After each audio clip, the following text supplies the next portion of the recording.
Hello, this is Gil Still, and this is my assignment for Module 5, Justifying Culturally Responsive Instruction as a 2022 Trend. So first thing, wanting to look at the 5 trends already integrated that my district here at USD 443 is doing, and that we are doing at my middle school that I currently am an administrator at. So just as a district as USD 443, we're looking to be culturally responsive schools. So having practices in place, starting with leaderships. So things that we're doing as building administrators, as district administrators. So just making sure that we're having clear methods and practices for collaborating with families. So with us all being Title I schools, looking at how we're implementing those things, how we're getting families into the buildings, whether it be during the day, after school, in the evening, or any time. Then also providing strong professional development on cultural competence and equity.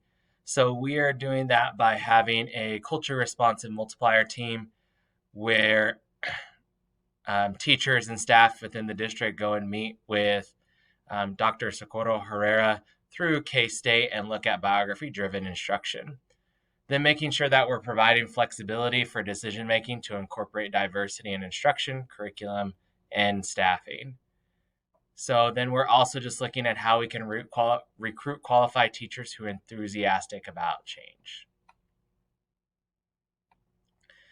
A second trend is that we are doing as USD 443 is having a culture responsive teaching practice. So looking at strategies. So looking at the culture responsive multiplier team, and these are the things that they're learning, discussing, they bring back to the buildings. So making sure that we're strengthening students' sense of identity and who they are within every building at every level, promoting equity and inclusivity in the classroom. We're wanting to make sure that students are engaged with the content and courses that they are in, having biography-driven instruction strategy, so having a tool in the hand, having conversations, just bringing what their assets are into the classroom and looking at it through an asset lens instead of a deficit lens. Acknowledging the contributions of all students, so looking at linking language activities that we are doing within the classroom. So that's where we're having vocabulary written down, and all students can write in their own language, draw pictures, have conversations with their classmates, and write what their thoughts are, and then have conversations at the end of the lesson on the vocabulary word. So then that's where we're having those collaborative activities in diverse groups. So no matter the language or skill level, we're having all students work together. And just having those active teaching methods where students are involved in the learning, the teachers are modeling, and they're guiding the students. Communicating with parents on a regular basis. So as a district, we got talking points. So it's like a messaging system where we can send out a text message, they can message us right away. So just making it, that's one tool we're using to have two-way communication, and also phone calls and notes sent home. Forming those relationships. And then just learners' varied identities and experiences are identified and honored. So just letting them know that whoever they are, what they know, where they come from, we're looking at all of them as assets at USD 443. School-based intervention. So these are things that we're doing within our district as well. So we have a tiered behavior protocol, so tiered 1, 2, and 3. So looking at where all of these things are embedded into each school, and each school is obviously at a different level, but there are individual behavior supports to look at for students that are more about a high risk, meeting with teachers one-on-one or working on social skills development. We also have designated spaces that we call calming areas for our middle school students. So, and then the elementaries, they have their own calming areas as well. So within our social emotional learning curriculum, we're working on resilience, conflict management, emotional skills development. So just all those different things that we are doing. Trauma-informed practices. So this once again goes along with our tiered behavior protocol. So making sure we're having social emotional learning lessons that are going on, that are teaching, social awareness, self-awareness, conflict management, just self-regulation. And that's where counselors are coming in once a week as well, and teaching those lessons, but then teachers at the middle school level are also teaching it within their advisory times just to build those connections. And then anytime there are concerns or things that we need to help a student on, we're revisiting that tiered behavior protocol. Another thing that our district is doing at USD 443 is providing targeted support. So we have professional development that's personalized. So looking and seeing what each building is needing, and that's where administrators can break it down and narrow it down to what their focus are or what their building goals are at. So a great thing here at Dodge City Middle School is that we are able to individualize professional development by grade level, content level, or teams. So we have a time throughout our day for 42 minutes where they're able to do that each and every single day. And then another great thing that our district has done as well, we have extended PLCs. So we have that every week on Wednesdays for an hour after school where teams are able to meet, and it's teacher driven. So they're able to provide their own targeted supports on what they feel they need. 5 trends not integrated. So things that we should look at USD 443 and how we can improve them. And it's just something as a future district leader that helps me look at things and maybe on some things that we could do differently. So just looking at building a resilient network. So right now within USD 443, we do have student information systems.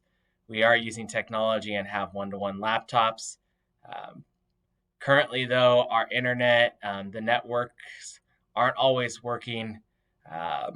So this is something that our IT department is looking at, but we would want to make sure that we have video conferencing applications that wouldn't get disrupted if we were ever to go back into remote learning, or if we wanted to do Flipgrid or use them for any type of system.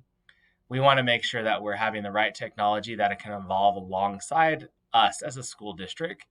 So as teaching practices grow and improve, we want to ensure that our technology is going to do that same way. And right now, our technology, we don't have enough technology in order even for our students to progress and utilize them in school.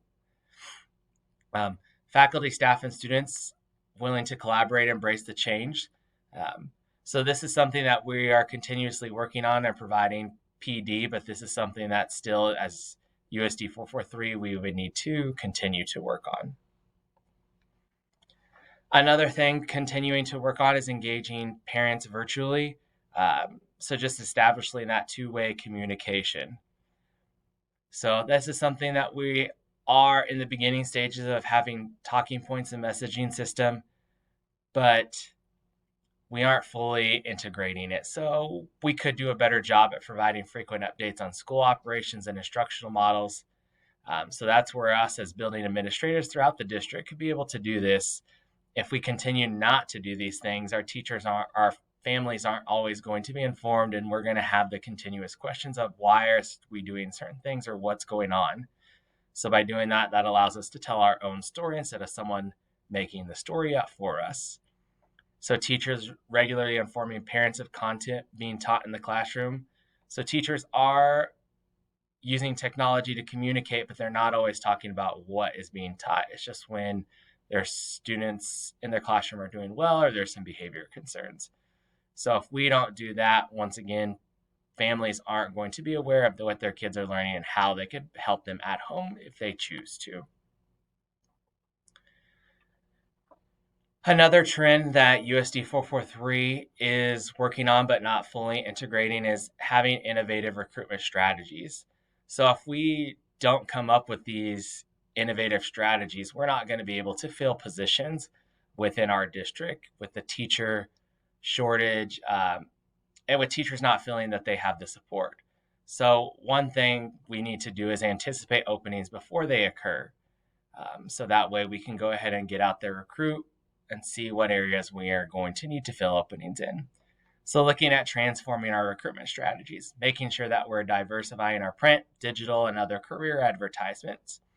Maybe having online career fairs instead of just going to the colleges and doing fairs, having things sent out in newsletters, having individualized meetings with possible future employees at a coffee shop or just different things like that. So just different things that we can do as USD 443 so we can get more staff that are highly effective in our district. An area that we need to look at as USD 443 as well is teachers' wellness and self-care.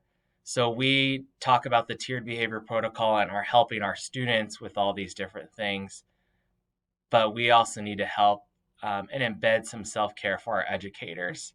So looking at implementing a comprehensive wellness program to where we have building initiatives on things that we do.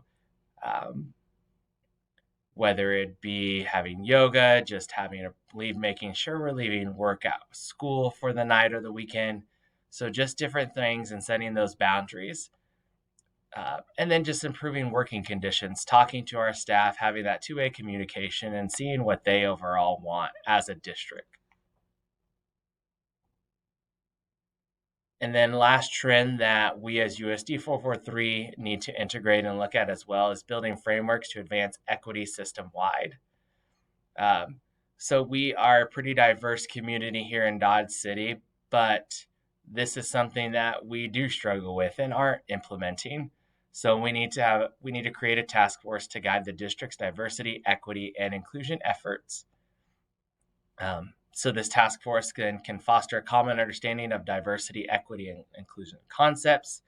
But really, it just begins with awareness and recognition, where we are at currently as USD 443, and how do we get families involved that show who we truly are, and not it just be administration that doesn't look like our families and students.